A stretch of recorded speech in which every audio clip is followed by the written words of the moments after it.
നമസ്കാരം സാറേ. നമസ്കാരം ഡെന്നീസേ. അപ്പോൾ നമ്മുടെ അടുത്തൊരു ടോപ്പിക്ക് നമുക്കിപ്പോൾ ഡെന്നീസ് എന്താ വിഷയം എന്നറിയോ? നമ്മളിപ്പോൾ എവിടെ നോക്കിയാലും ഇപ്പം നമ്മൾ നോക്കുക, ഏകദേശം എൻ്റെ അറിവിലും എൻ്റെ അനുഭവത്തിലും നമ്മൾ നോക്കുമ്പോൾ ഏലക്ക എന്ന് പറഞ്ഞു കഴിഞ്ഞാൽ ഒരു 3 കായൊക്കെ ഒരു മാസം പിടിക്കും. മഞ്ഞപ്പിഞ്ചാലല്ലേ? അപ്പോൾ ഈ 3 കാ നമ്മൾ പിടിക്കുമ്പോൾ ഓർക്കുക, ഇപ്പം എൻ്റെ അറിയുന്ന കുറച്ച് ആൾക്കാരുണ്ട്, അത് അവരുടെ തോട്ടത്തിനെ ഒരു കാറ്റിനെയും ഒരു അനക്കം പോലും കൃത്യമായിട്ട് മനസ്സിലാക്കുന്ന കർഷകരുണ്ട്. അവർ കഷ്ടപ്പെടുമ്പം അവർക്ക് പ്രകൃതി അല്ല ദൈവം കൊടുക്കുന്ന അനുഗ്രഹം പോലെ ഒരു അത്ഭുതം, അത് ആ ഏരിയയുടെ പ്രത്യേകതയായിരിക്കും. അതിൽ കൂടുതലൊക്കെ കാ പിടിച്ചിട്ടുണ്ട്. അത് ഒരു അത്ഭുതം പോലെ 10-17 കായൊക്കെ പിടിച്ചിട്ടുണ്ട്. അവരൊക്കെ പേരൊന്നും കൊണ്ടുവരാനോ അല്ല അതിൻ്റെ പേര് കച്ചവടം ചെയ്യാനോ താല്പര്യപ്പെടാത്തവരാണ്ട് അതിനെപ്പറ്റി പറയുന്നില്ല.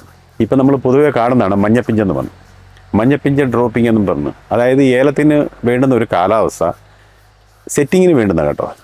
ഏലത്തിന് ഇപ്പോൾ ഏകദേശം 30 ഡിഗ്രിക്കൊക്കെ മേളിൽ നമ്മുടെ ഏലം നിൽക്കുന്നില്ലേ, പരിചരണത്തിലും മറ്റു കാര്യങ്ങളിലും. ഏലത്തിന് സെറ്റിങ്ങിന് ഏറ്റവും നല്ല കാലാവസ്ഥ 10-നും 20-നും ഇടയ്ക്ക് ഡിഗ്രി സെൽഷ്യസാണ്.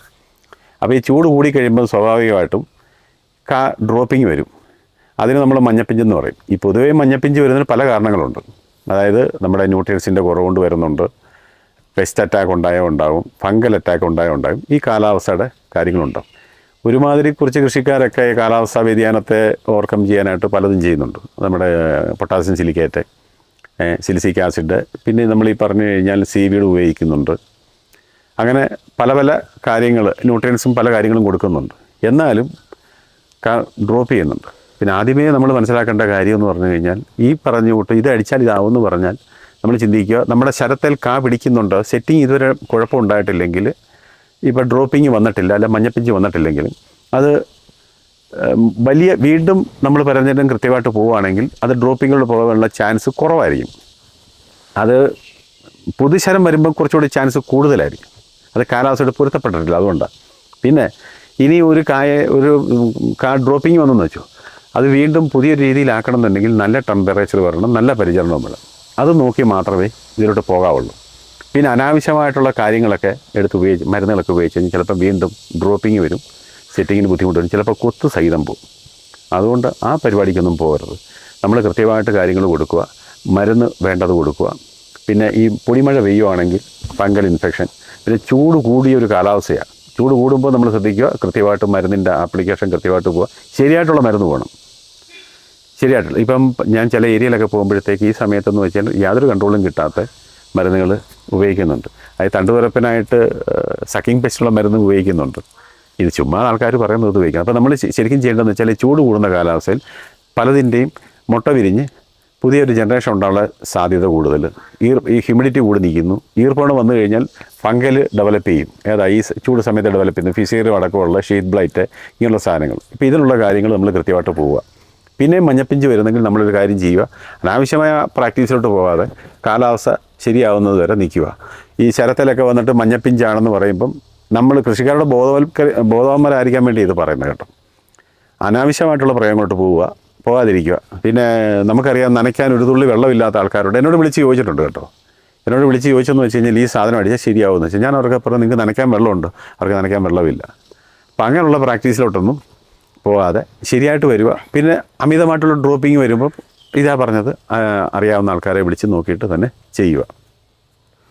സാർ, നമുക്ക് ഈ ഒരു സമയത്ത് ഈ കാ ഡ്രോപ്പ് ആകുമ്പോൾ കൊടുക്കാൻ പറ്റുന്ന മരുന്നുകൾ, ഇപ്പോൾ കാ ഡ്രോപ്പിങ്ങിനായിട്ട് ഇപ്പം നമ്മൾ പറയുക, നമ്മളിപ്പോൾ ഉപയോഗിക്കും തണ്ടുറപ്പിൻ്റെ മരുന്ന് നമ്മൾ പറയുന്നുണ്ട്. ഇപ്പം ഈ ക്ലോറാൻ ട്രാൻലിപ്രോള്, അതിൻ്റെ തന്നെ സിയാൻ ട്രാൻലിപ്രോള്, സൈക്ലാൻലിപ്രോള്, പിന്നെ സ്പിനിറ്റോറാം, ഇമാമാക്റ്റിനെ, ഇങ്ങനെ കുറേ മരുന്നുകൾ വരുന്നുണ്ട്. ഇത് തനിച്ചും വരുന്നുണ്ട്, ഇതിൻ്റെ കോമ്പിനേഷൻ വരുന്നുണ്ട്. ഒപ്പം സക്കിങ് പെസ്റ്റിനുള്ള നമുക്കറിയാവുന്ന ഈ മിഡായും അസെറ്റാമിപ്രൈഡും തൈമെത്തോക്സാവും അങ്ങനെയുള്ള നിറ്റൻ പയറും അങ്ങനെ കുറേ ക്ലാസ്സുകൾ വരുന്നുണ്ട്. അതേതാണോ നമുക്ക് വേണ്ട അതൊന്നും നോക്കണം. സ്കെയിൽസ് ഉണ്ട്, ത്രിപ്സ് ഉണ്ട്, മൈൽസ് ഉണ്ട്. ഇതിനൂടെ പറ്റുന്ന മരുന്നുകൾ കൊടുക്കുക. ഇതിനൊപ്പം ചേർത്ത് വേണമെന്നുണ്ടെങ്കിൽ ഈ പൊട്ടാസ്യം സിലിക്കേറ്റ് ഉപയോഗിക്കാം, പിന്നെ സീവീഡ് ഉപയോഗിക്കാം. എല്ലാവർക്കും മരുന്നടിക്കുമ്പോൾ കമ്പൽസറി ആയിട്ട് ഉപയോഗിക്കുക. ഉണങ്ങിയ പറമ്പിൽ മരുന്നടിച്ച് കഴിഞ്ഞാൽ മരുന്നിൻ്റെ നമ്മൾ ഉദ്ദേശിക്കുന്ന ഗുണം കിട്ടണമെന്നില്ല. അപ്പോൾ അതുകൊണ്ട് ചെടിയുടെ ചുവട്ടിൽ ഈർപ്പം ഉണ്ടായിരിക്കണം. ചെടിയിലും ഈർപ്പം കിട്ടുന്ന സംവിധാനങ്ങൾ ചെയ്യുക, ചെയ്തിട്ട് നമ്മൾ കൊടുക്കുക. ഈ സീവീഡ് സാധനങ്ങൾ നല്ലതാണ്. പിന്നെ ലിപ്പോപ്രോട്ടീന്, ഈ സാധനങ്ങളും നല്ലതാണ്. അപ്പോൾ ലിപ്പോപ്രോട്ടീൻ കിട്ടാത്തത് വേണം. അത്യാവശ്യം ചിലവ് പറയുന്നത് വെച്ചാൽ നല്ല ഹ്യൂമസ് ഉണ്ടെങ്കിൽ അതിനൊരു ചെറിയ വ്യത്യാസങ്ങളൊക്കെ, മണ്ണിൽ ഉപയോഗിക്കേണ്ട സാധനമാണ്, അതിനും കിട്ടുന്നുണ്ട്. പിന്നെ ആലിഫാറ്റിക് കോമ്പൗണ്ടുകളൊക്കെ വരുന്നുണ്ട്. ഇതൊക്കെ നിങ്ങൾക്ക് ഇതിൻ്റെ ഒപ്പം ഉപയോഗിക്കാം. പിന്നെ വളം ചെയ്യണമെന്ന് താല്പര്യമുള്ളവർ ഉറപ്പായിട്ടും വളം ചെയ്ത് കഴിഞ്ഞാൽ അതിൻ്റെ ദോഷഫലം കൂടെ പറയാം. ഈ സമയത്ത് വളം ചെയ്യുമ്പം ഗുണത്തിനൊക്കെ കൂടുതൽ ദോഷം വരും, ആവശ്യമായിട്ടുള്ള ഈർപ്പമില്ലെങ്കിൽ. ഈ സ്കോർച്ചിങ് അത് വാട്ടം ഉണ്ടാവും, ക്ഷീണം ഉണ്ടാവും. നമ്മളിപ്പം നോക്കിയാൽ മതി, ഏലത്തിൻ്റെ ചെടിയെന്ന് വെച്ചാൽ ചൂട് വരുമ്പം നമ്മളൊന്നും ചെയ്തില്ലെങ്കിൽ ഇല ചുരുട്ടും. പിന്നെ ചൂട് വരുമ്പം ചെടി ചെല്ലുന്നത് അതിൻ്റെ ക്യൂട്ടിക്കളുടെ കട്ടി കൂട്ടും, അല്ലെ സ്റ്റൊമാറ്റ അടച്ചു കളയും. അപ്പോൾ ഇങ്ങനെയുള്ള പ്രോസസ്സിന് വേണ്ടി നമ്മൾ ചെയ്യുക. ഇതില്ലെങ്കിൽ ചെടിക്ക് വീണ്ടും നിങ്ങൾ സ്ട്രെസ് കൊടുക്കുക. അപ്പോൾ അത് നമ്മൾ ശ്രദ്ധിക്കുക. ചുമ്മാതെ പറയുന്ന സാധനങ്ങളിലേക്ക് പോകാതിരിക്കുക. കൃത്യമായിട്ട് അറിവുള്ളവർ അല്ലെങ്കിൽ ഇതിനെപ്പറ്റി എക്സ്പീരിയൻസ്ഡ് ഉള്ള ആൾക്കാർ പറയുക, അറിവും എക്സ്പീരിയൻസും ഉള്ള ആൾക്കാർ. പിന്നെ ഇത് തന്നെ കടകളിൽ ഇപ്പോൾ തന്നെ പോയി സെലക്ട് ചെയ്യാൻ നോക്കുക. അതുപോലെ തന്നെ ഈ കാർഡ് ഡ്രോപ്പിംഗ് സമയത്ത് നമ്മൾ മൈക്രോ ന്യൂട്രിയൻസും ഒപ്പം തന്നെ മൊപ്പിക്കാറ്റു ക്ലോറൈഡ് പോലുള്ള സാധനങ്ങൾ ഉപയോഗിക്കുന്നുണ്ട്. അതും എത്ര ഫലപ്രദമാണ്? ഇപ്പം നമ്മൾ അത് എന്താണെന്ന് മനസ്സിലാക്കണം. അതാണ് നമ്മൾ നേരത്തെ പറഞ്ഞില്ലേ, അതായത് ഇത് ഫംഗൽ ഇൻഫെക്ഷൻ കൊണ്ട് ഡ്രോപ്പിംഗ് വരുന്നു, കാലാവസ്ഥ വേരിയേഷൻ കൊണ്ട് മെയിനായിട്ട് ഡ്രോപ്പിംഗ് ഉണ്ട്. ഇതുകൂടാതെ അത് ഫംഗലാണോ അല്ലെങ്കിൽ നമ്മുടെ ന്യൂട്രിയൻസിൻ്റെ കുറവാണോ, ഇതിനനുസരിച്ച് വേണം നമ്മൾ കൊടുക്കാൻ. പിന്നെ നമ്മൾ കാലാവസ്ഥയുടെ കുഴപ്പം കൊണ്ടുണ്ടാകുന്നതിന് നമ്മൾ എത്ര തല കുത്തിയിരുന്നാലും അതൊക്കെ പിടിക്കത്തില്ല. നമുക്ക് കുറേ സാധനങ്ങൾ ഉപയോഗിച്ച് നമ്മുടെ പൈസ വേസ്റ്റ് ആക്കാവുന്ന മാത്രമേ ഉള്ളൂ. അപ്പോൾ എന്തായാലും നമുക്ക് അറിയാവുന്ന ഒരാളുടെ അടുത്ത് ചോദിച്ച് ചെയ്യുന്നതായിരിക്കും എപ്പോഴും നല്ലതല്ലേ? എപ്പോഴും ഞാൻ പറഞ്ഞ ഇതാ, നമ്മൾ ഇപ്പോൾ എപ്പോഴും ആവർത്തിച്ച് പറയുന്നതെന്നറിയോ, ഈ ഒത്തിരി ആൾക്കാർ കുഴപ്പത്തിച്ചായിട്ട് നമുക്കറിയാൻ പറ്റുമായിരിക്കും. നേരത്തെ ഈ ഹൈഡ്രജൻ പെറോക്സൈഡ് പിന്നെ അങ്ങനെ കുറേ സാധനങ്ങൾ വന്നിട്ടുണ്ട്. കൃഷിക്കാരെല്ലാം ഇതിൻ്റെ പുറകിൽ അങ്ങ് പരക്കം പായുക. ഇതെന്താണെന്ന് പോലും ചിന്തിക്കുന്നില്ല. ഇപ്പോൾ പറഞ്ഞിട്ട് വേറെ വിചാരിക്കരുത്. കാള വെറ്റെന്ന് കേൾക്കുമ്പോഴത്തേക്ക് കയറെടുക്കുമെന്ന് മാത്രമല്ല, അടുത്ത പാൽ സൊസൈറ്റിയിൽ പോയിട്ട് നമ്മൾ 50 ലിറ്റർ പാൽ കൊടുക്കാമെന്ന് ഏർപ്പാടുന്ന രീതിയിലാണ് കൃഷിക്കാർ ഓടുന്നത്. അവരുടെ കുഴപ്പമല്ല, 4-5 വർഷം കൂടുമ്പോൾ വില കിട്ടുന്നുണ്ട്, നിലനിൽക്കാൻ വേണ്ടിയുള്ള ഓട്ടമാണ്. ഇതിനിടയ്ക്ക് ഒത്തിരി പേര് പറ്റിക്കാൻ ഇറങ്ങിയിട്ടുണ്ട്, ഒത്തിരി പേര് പറ്റിക്കപ്പെടുന്നുണ്ട്. ഇതൊക്കെ ഒഴിവാക്കണം. ഓക്കെ, അപ്പോൾ ഒരു കാര്യം കൂടെ നമുക്ക് കൺഫേം ചെയ്തിട്ട് നമുക്ക് ഈ വീഡിയോ വൈൻഡപ്പ് ചെയ്യാം. അതുപോലെ തന്നെ നമ്മുടെ ന്യൂട്രിയൻസ്, അപ്പോൾ പ്രൈമറി ആണെങ്കിലും സെക്കൻഡറി ആണെങ്കിലും അഡ്വാൻസ് ആണെങ്കിലും മൈക്രോ ന്യൂട്രിയൻസ് ആണെങ്കിലും ഇതിൻ്റെ ടോക്സിസിറ്റി വന്നാലും ഡെഫിഷ്യൻസി വന്നാലും ഇതുപോലുള്ള ഡ്രോപ്പിംഗ് ഉണ്ടാവാൻ ചാൻസ് ഉണ്ട്. ഉറപ്പായിട്ടും ഉണ്ടാവും.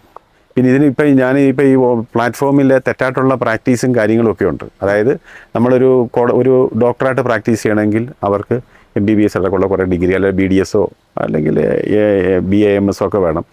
ഇപ്പോൾ ഒരു വക്കീലായിട്ട് പ്രാക്ടീസ് ചെയ്യണമെങ്കിൽ അവർക്ക് LLB കഴിഞ്ഞ് എൻറോൾ ചെയ്യണം.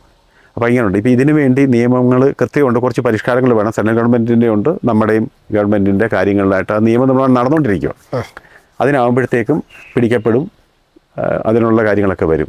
അത് നമ്മുടെ ഇത് കൃഷിക്കാർ നിലനിൽക്കാൻ വേണ്ടിയാണ് കേട്ടോ. അല്ല, കൃഷിക്കാരെന്ന് വെച്ചാൽ ശരിക്കും ചൂഷണം ചെയ്യും. ഞങ്ങൾ ആലപ്പുഴ സൈഡിലൊക്കെ പറയും, ചാകര വരുമ്പോൾ കോര ഇറങ്ങുന്ന ആൾക്കാരുണ്ട്. എല്ലാവർക്കും കോടീശ്വരനാവണം. അതുകൊണ്ടാണ് പറ്റിക്കപ്പെട്ടു പോയ ഒത്തിരി പ്രസ്ഥാനങ്ങളും ആൾക്കാരും ഉള്ളത് അറിയാമല്ലോ. അതെ. അപ്പോൾ ഇതിനെല്ലാം അറിയാവും നമ്മുടെ കർഷകരാണ്. അതുകൊണ്ടാണ് ഒരു ബോധവൽക്കരണത്തിനാണ് പറയുന്നത്. അതുകൊണ്ട് നിങ്ങൾക്ക് നാളെ ഒരു പരാതി ഉണ്ടെങ്കിലോ കുറ്റം പറയണമെങ്കിലോ കേസ് കൊടുക്കണമെങ്കിലോ ഒരു കൃഷിക്കാർ കടയിൽ തന്നെ പോയി പർച്ചേസ് ചെയ്യും. അപ്പോൾ നമുക്ക് അതിൻ്റെ ബില്ലാണ് നമ്മുടെ, ഇതെല്ലാം വേണം, ഇതിൻ്റെ പേപ്പറും എല്ലാം നോക്കി പോകണം. ഇതുകൊണ്ട് ഓൺലൈനിൽ വന്നു കഴിഞ്ഞ് കഴിഞ്ഞാൽ ഒന്നും പറയാനില്ല. ഇപ്പോൾ ഇവിടെ വിൽക്കാൻ അനുമതി ഉണ്ടോ ഇല്ലോ പോലും നമുക്ക് പറയാൻ പറ്റത്തില്ല. നല്ല സാധനങ്ങളും ഉണ്ട്. പിന്നെ ഇവർ ഉപയോഗത്തിൽ തെറ്റിപ്പോയാലോ, അങ്ങനെ കുഴപ്പമുണ്ട്. അതിന് കൃത്യമായിട്ട് ബില്ല് ചോദിച്ച് നമ്മുടെ കടകളിൽ നിന്ന് തന്നെ പർച്ചേസ് ചെയ്ത് കൃത്യമായിട്ട് ഗൈഡൻസ്. നമ്മുടെ അയലത്തെ ആൾ ചെയ്യുന്ന സാധനം നമ്മൾ ചെയ്യാൻ നോക്കരുത്. തെറ്റായിട്ടുള്ള ഒത്തിരി ഇത് നമ്മുടെ ഈ പ്രാക്ടീസ് ഇവിടെ നടക്കുന്നുണ്ട്. അതുകൊണ്ടാണ് വീണ്ടും ഇത് പറയുന്നത്. ഒരുപാട് സാറേ നമുക്ക് ഈ ടോപ്പിക്ക് തന്നെ. ഓക്കെ.